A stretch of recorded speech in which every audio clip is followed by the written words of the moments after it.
वो लोकपाल पर मेरा केस है, मेरा केस है, मैंने कंप्लेन किया है, मेरे कंप्लेन पर वो केस है। I wholly agree with the finance minister on one thing. The budgets for the CBI and the ED have been reduced this year. Honorable Chairperson, sir, my respected colleagues, I stand here today on behalf of my party, the All India Trinamool Congress, to speak on the finance bill. Madam, I have to say I'm deeply pained at the very onset. I must point something out. When we talk on the governor, speak on the president's address, the Honorable Prime Minister leaves the chamber. Today, when we're speaking on the finance bill, the Honorable Finance Minister leaves the chamber. We members of the opposition are deeply pained by this. We hope that the government will take notice of our pain and be present in the House each time that we speak on relevant issues. Theodore Roosevelt, the 26th President of the United States, had said, in any moment of decision, the best thing you can do is the right thing. The next best thing you can do is the wrong thing.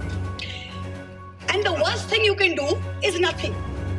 The Honorable Finance Minister has made a mockery of the people of India in this union budget by doing absolutely nothing. Whatever little changes are there are regressive and ill thought out. Means that the people did not want a business as usual approach. The people wanted a course correction. What have you done? You've not listened to the mandate. Vinash Kale Viprit Buddhi, you have done the exact opposite. You've kept the same cabinet, you've kept the same finance minister who's given the same shoddy budget. Who is this budget for? The middle class make up 31% of India. The poor make up between 60 and 65% of India. I will demonstrate how this budget systematically strangles the poor and the middle class. This is a kursi bajao budget, a save the chair budget for this government, and even that it doesn't do very well. Broadly, there are two types of taxes: direct taxes, indirect taxes. Direct taxes are known as progressive taxes. Why are they progressive? So income tax, property tax, investment tax on capital gains, these are done in a way that the richer you are, the more tax you pay. So they're kind of fairer. Sir, please. Sir.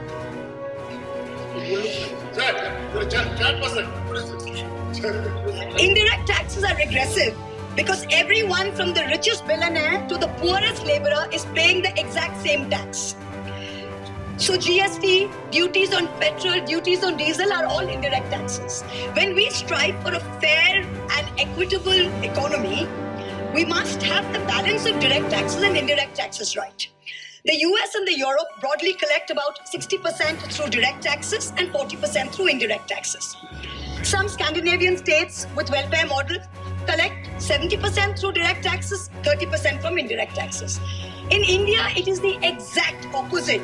65% of tax collection comes from indirect taxes, where billionaires pay the same as the poorest laborers, and only 35% comes from direct taxes. Even within the direct tax bracket, for the first time in our country's history, salaried professionals and the middle class are sharing a greater tax burden than rich corporates. The middle class is contributing 55% of direct income taxes under this government, up from 38% under the UPA. The richest corporates in India today contribute only 45% of direct taxes. Not only is the middle class being taxed, but now with this budget, the savings of the middle class have also been taxed with removal of indexation and with a rise in the short-term capital gains. Investors who've made more than 11% return, we've done the calculation, that's about the threshold rate. If you have made more than 11% returns, so if you've made higher returns, then this new tax regime with the removal of indexation has happened is good for you. Now, people like our parents, pensioners, salaried middle class, risk-averse people who invested in gold, in property, in debt mutual funds, the removal of indexation has harmed them disproportionately. So the middle class has lost out. Debt mutual fund holders will end up paying more than 40% more tax because indexation is being changed from 20% to 12% for investments made before April 1st, 2023. So this is effectively penalizing those who've made low profits. You've anyway made lower profits. People think real estate has made enormous profits. If you look at RBI's housing index for the past 10 years, the average rise in property prices has been between 4.5% and 5%. So if the middle class is invested in property that is below 11% return, so indexation is going to harm you. The current GST regime is irrational and iniquitous. There is 18% GST levied on life insurance and medical insurance products. The Honorable MOS Finance yesterday on Monday told this House that the government has collected 8,263 crores as GST on health insurance for the fiscal year 23-24 alone. This is blood money. Our Honorable Chief Minister Mamata Banerjee wrote a letter to the Finance Minister, to the centre, pointing out that this is a completely anti-people tax. What is life insurance? What is health insurance? It is people guaranteeing and spending money and protecting against life's uncertainties, against accident, against injury, against ill health, against death. What are you doing? You are imposing GST, same rate that a billionaire pays, the poorest middle class person has to pay. So people are deterred from taking out new policies. People are deterred from continuing existing insurance. This should be removed at the earliest. Now let me now move on to what affects more than 70% of Indian citizens, social sector allocations. The general trend over the past decade, in every budget in the last 10 years, of which our Honorable Finance Minister has presented 7, has been in nominal terms, you have allocated more money to the social sector. But if you account for inflation and you look at real allocations, inflation adjusted, allocations have seen reductions of over 25% in the past 10 years. I'm going to look at real allocations, that is adjusted for inflation, for some major schemes in the past 10 years. Sarva Shiksha Abhijan, minus 18%. Rashtriya Madhyamik Shiksha Abhiyan, minus 9%. ICDS, which affects every child, it's a school scheme, minus 34%. Mission Anganwadi, minus 5%. PM Poshan, minus 45%.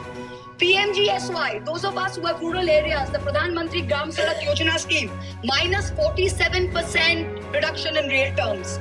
The National Social Assistance Program, minus 20%.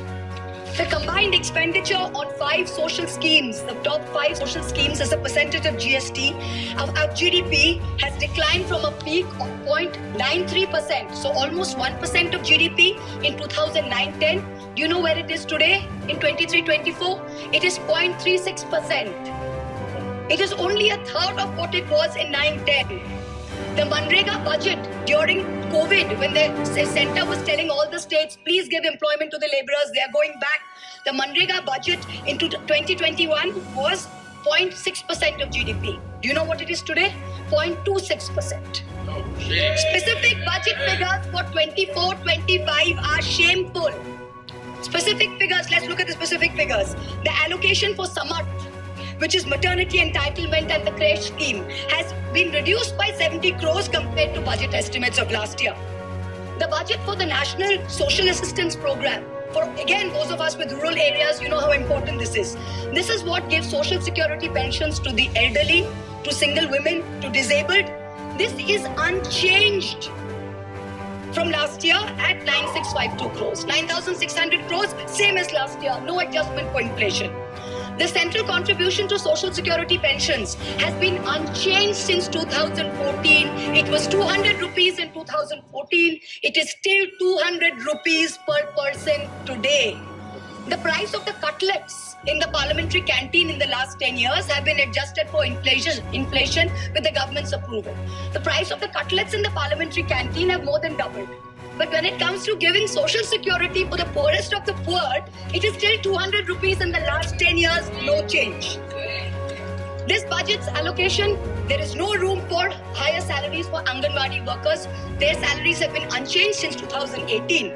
No room for higher honorarium for midday meal cooks. You have to understand a lot of the women in villages depend on only Anganwadi sectors and midday meal sectors for any source of employment. There has been no higher allocation for supplementary nutrition given to children. The National Food Security Act, the NAFSA, mandates coverage of 67% of the population through PDS. The Prime Minister has very proudly proclaimed that this is a food surplus country. Fine. Then why have we not increased the population covered under rations?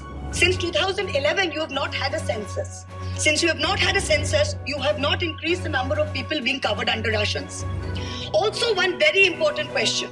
Why is the central government blatantly defying the directions of the Supreme Court? We got we went to the Supreme Court on the migrant workers case. The Supreme Court gave an order, a direct order to the central government that the central government is to give rations to 8 crore migrant workers of the unorganized sector who have been left out of the food security net. The last hearing was on 16 July 2024. Court again said that you have to please give money to the states which have issued additional cards, ration cards. But there's no room in the budget for this. There is no allocation. In this rush to protect its own chair, the government is making a very dangerous mistake, which is it's not giving enough to protect our borders. Military experts have repeatedly warned us that India's military capability has to be modernized because we are fighting on 2 fronts. One is against China, we need a dissuasive deterrent. Against Pakistan, we need an offensive deterrent. The budgetary allocation for defense in this budget is 6.22 lakh crores. This is a marginal decrease of 2,000 crores compared to revised budget estimates. We have reduced it by 2,000 crores. This year's allocation, budget defense allocation, is 1.9% of GDP. This is the lowest since 1960. The lowest. Despite many economic constraints, past governments had always given close to 3% of GDP, which is the universal norm for defense. Over the last decade, ever since this government's been in power, it's been hovering around 2%. We have been unable as a government to compel China to restore status quo ante-April 2020 on the line of actual control. We have been unable to deter Pakistan. In the last 2 months alone, over 50 security personnel and about 10 civilian pilgrims have been killed in Jammu. Capital expenditure on military equipment, 1.7 lakh crores.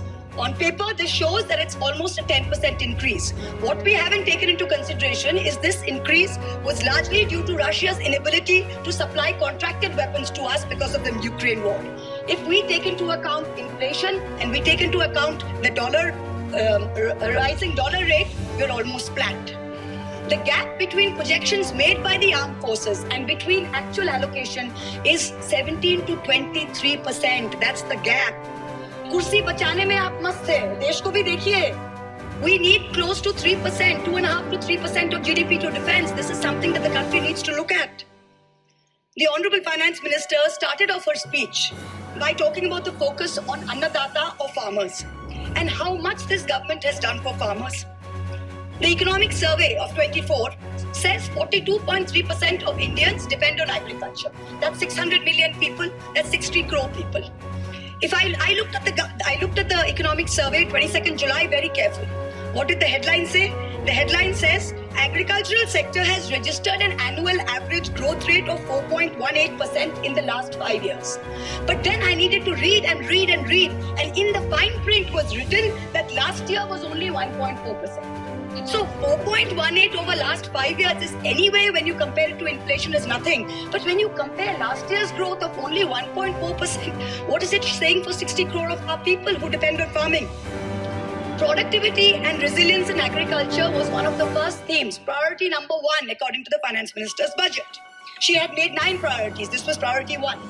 But the provision for agriculture and allied sectors is only 1,52,000 crores. Whereas the provision for one bullet train from Ahmedabad to Mumbai is 1,08,000 crores. Please look at the comparisons, everybody. Priority 2, Finance Minister said, is employment and skilling. This government has got the worst track record of creating jobs. India has more jobs in the informal sector, not in the formal sector. The budget is talking of an internship program with the top 500 companies. This is a joke. The top 500 companies employ 70 lakh people in total. That is 1% of the total workforce. Our workforce is about 57 crores. You are expecting companies which have a total work, which employ 70 lakh people, to give employment to 1 crore interns. Please let us know how this is going to happen. I'm really curious. The real problem is somewhere else. The real problem is that 10.3 crore youth have basically become so dejected, they have given up looking for jobs. The Finance Minister, she mentions skilling loans, she mentions education loans. Skilling loans are for 25,000 people, education loans are for 1 lakh people. The country has 140 crore people. Now, what are we doing? Priority 3, according to the Finance Minister, inclusive human resource development and social justice. In this section, the budget says, first on Bihar, we will support expressways. What you're not saying is that you will make expressways which will charge very high tolls. So you are recovering the money, you're not doing anyone a favor. You're charging backbreaking tolls. You might give another bridge which might collapse. You will set up another power plant, which like Jharkhand may also be outsourced to a favorite businessman. He can be given a nice juicy PPA and sell more imported coal. Secondly, on Andhra, there are no grants but only loans, that too from multilateral agencies. So basically, dollar loans will be given to Andhra Pradesh, which future generations will have to pay back with interest. There was also another sweeping statement. Grants for backward regions of Rayalaseema, Prakasam and North Coastal Andhra, as stated in the Act, will be provided. I looked in the entire demand for grants with a tooth comb, with a microscope, and I looked at the expenditure budget. Nothing was provided anywhere. I don't see the intelligent people of Andhra being fooled by this. Priority 4, manufacturing and services. The finance minister has devoted an entire section on how MSMEs are a priority. I believe her. Yes, it should be a priority. But I'm very confused. Most medium and small enterprises are either proprietorships or partnerships. Madam, can you please explain why these proprietorships and partnerships are taxed at higher rates than companies? This makes no sense. Is the A-team the only businesses who are sending truckloads and tempo loads? MSMEs are not sending. Is that the problem? And also the government needs to get rid of the bizarre 29A of the Insolvency and Bankruptcy Code, because it is killing companies that are in trouble. It does not allow promoters to propose a resolution plan. As long as we have this code, promoters cannot propose a resolution plan. We need to get rid of this. Priority 5 in the finance minister's speech, urban development. The Prime Minister had said every citizen will get a house by 2022. We are now in 2024 and we are still making allocation for 3 crore more houses. Can you please tell us how many more houses we need and when it's going to be done? Let's get this over with. Priority 6, energy security. The less I speak about this, the better it is. Energy security is security for best friends. It's created by allowing best friends to import low-grade quality coal, mark it up as high-grade quality coal and sell it to state development corporations at the cost of the country's environment, at the cost of the health of our citizens. Priority 7, the finance minister said, was infrastructure. She announced in a true style of Shagun that she's gifting the nation 1,11,111 crores. 111,111. This is flat on last year. Sadly, most of this will go towards crony capitalists. You'll make roads that have potholes, you'll have airports that leak, you will have bridges that fall out, and the taxpayer will pay for this. The budget speaks of private sector participation. But remember one thing, they bid out 6 airports to one company for a fee to be paid by the government. Then they created a policy that allows the regulator to keep increasing the user development fee. So actually, it's the flying public of India that are paying for this. Priority 8. Innovation, research and development. Grand words. These are just grand words. The finance minister seems to have forgotten that most entrepreneurs register their product and software IPs in foreign countries like the US, since IP registration system for patents is a complete failure in our country. Unless you fix patent registration, this is not going to happen. The last priority she talks about is next generation reforms. This is also another Jamla. She says, I propose to earmark a significant part of a 50-year interest-free loan for competitive federalism. So this is double speak. We'll keep this money in our pocket. If Nitish ji and Chandrababu ji see through our jumla and they make a big fuss, we'll have some additional funds to keep them happy and to keep the government going. Finally, I have to mention one interesting fact, and I hope that the treasury benches will have the patience to hear me out. Please. I wholly agree with the finance minister on one thing. The budgets for the CBI and the ED have been reduced this year, and I was wondering why. Is it because the voters didn't like the fact that you were using the CBI and the ED to go after the opposition and file fake affidavits? Or is it because you have outsourced the CBI and the ED completely to a businessman in Ahmedabad who's controlling the whole thing? Why have you reduced it? Number one, the former Maharashtra Home Minister highlighted how BJP leaders and agencies have threatened him to filing a fake affidavit. In the case of Sandesh Kali in West Bengal, the women have confirmed on video that BJP leaders forced them to file fake statements. Similarly, I'm told in my matter, Mr. Adani on October 16, 2023, got my friend to his office in Ahmedabad and threatened him with dire consequences to file a fake affidavit. Actually, it was Mr. Adani's in-law, Mr. Cyril Shroff, who filed the fake affidavit and forced him to sign it. Even today, every mid-level official in Adani's office calls mid-level officials in the CBI and says 161 statement change कराइए, आपका sir को बुलाइए, madam के against में statement दीजिए. I am telling the CBI via you, madam, please take a 164 statement once and for all. Don't keep calling back people at Adani's behest to change 161 statements to implicate me. It's going to get you nowhere. Let us reduce the CBI and the ED budget to zero. Let us Mr. Adani pay the full 1500 crores. Let us outsource it completely to him. End of story. In short, this Kursi Bajao budget is a desperate attempt by the government to stick its head in the sand and act like that the mandate of 2024 never happened. But the coming days are going to prove the instability of this government and the inefficacy of its economic policy. We wait for that day. Thank you very much, madam. Thank you. माननीय सदस्य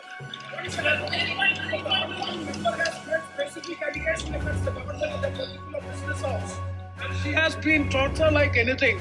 The matter may be referred to the privilege committee. Suo motu privilege committee has to take action on this. Because very serious allegation. A member of parliament is being tortured by a business house, and still it is being doing. That has to be looked into by the privilege committee. The privilege of सभापति महोदया, ये जिस case के बारे में जिक्र कर रही हैं, वो लोकपाल पर मेरा केस है. मेरा केस है. मैंने कंप्लेन किया है. मेरे कंप्लेन पर वो केस है. वो मामला सब जुडिस है. उसको सीबीआई और ईडी इन्वेस्टिगेट कर रही है.